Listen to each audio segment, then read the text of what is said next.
L'actualité internationale en 5 minutes chrono, c'est l'heure de votre Flash Info sur Al24 News. Les Nations Unies s'expriment pour dénoncer l'homicide du jeune Naël en France. L'ONU a demandé vendredi à la France de se pencher sérieusement sur les problèmes de racisme et de discrimination raciale au sein des forces de l'ordre. La porte-parole du Haut Commissariat des Nations Unies aux droits de l'homme et lors du point de presse régulier de l'ONU à Genève a appelé les autorités à veiller à ce que le recours à la force par la police pour s'attaquer aux éléments violents lors des manifestations respecte toujours les principes de légalité, nécessité, proportionnalité, non-discrimination, précaution et responsabilité. Et la France qui a connu une troisième nuit de violence dans la soirée de jeudi à vendredi, ce dans plusieurs villes comme à Paris ou encore à Marseille.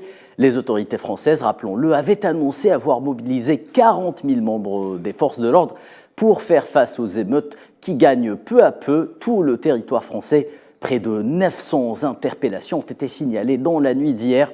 Des images choquantes qui parlent d'elles-mêmes.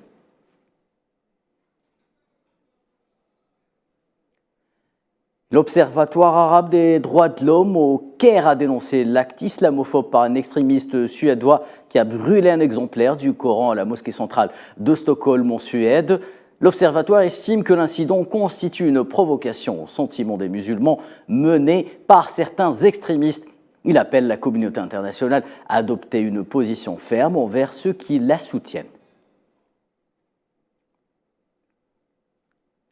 Le Haut Commissariat des Nations Unies aux droits de l'homme a déclaré par la voix du Haut Commissaire Volker Turk soutenir la poursuite et le maintien des missions techniques ainsi que l'envoi de délégations de l'ONU dans les territoires occupés et en particulier au Sahara occidental, car cela contribue selon lui à résoudre les problèmes dans cette région.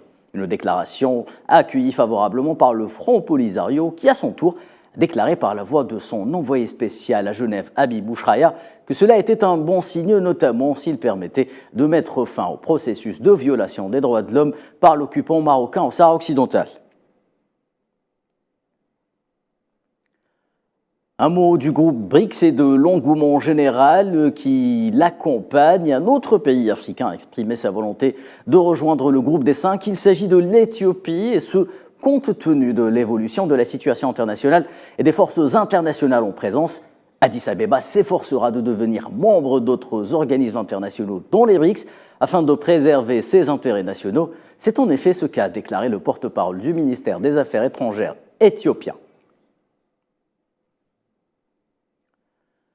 En Somalie, la mission de transition de l'Union africaine ATMIS a annoncé jeudi avoir achevé la première phase de retrait des troupes avec la remise des bases militaires dans la capitale Mogadiscio et dans la région du sud.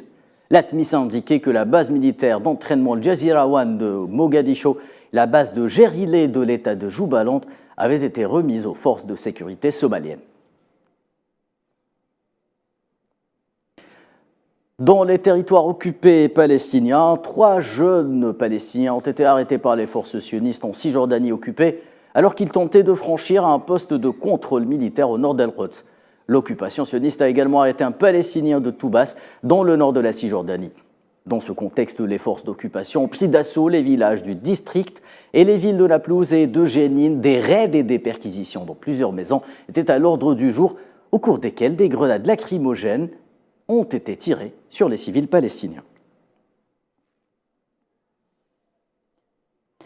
Et des affrontements ont éclaté tôt cette journée entre les forces d'occupation sionistes et les civils palestiniens dans un village au sud de Naplouse. Dans le nord de la Cisjordanie occupée, les forces d'occupation sionistes ont attaqué les habitants avec des balles en métal recouverts de caoutchouc, des grenades assourdissantes et lacrymogènes, blessant au moins 2 personnes.